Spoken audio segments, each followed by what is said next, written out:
মানুষ তাদের ভুল রোজগার প্রয়োগ করতে পারে নাই।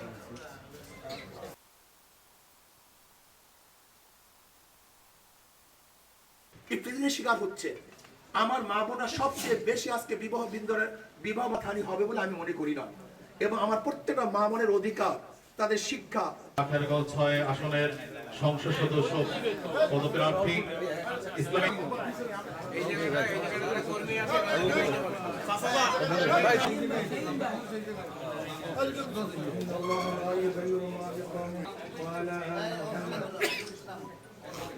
উপস্থিত ভোট কেন্দ্রে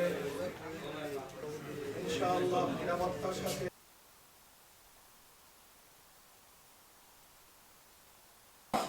তাহলে দেশের নারী এবং পিছিয়ে পড়া জনগোষ্ঠীর জন্য কি করবেন? আর ক্ষমতায় আসে তাহলে আপনারা বাস্তবায়ন করবেন কিনা? আর বরিশালে কায়েম করার পরে শরিয়া ভিত্তিতে জাহাজ আমি বলতে পারবো যখন প্রচারণা শুরু হবে তখন সমতা আছে কি নাই, তখন ব্যাপারটা আমাদের কোনো ব্যর্থতা রয়েছে যে কারণে আপনাদের সাথে সম্মিলিতভাবে সরবে কি দেখেছেন, কিন্তু আমাকে এখনো দেখেন নাই।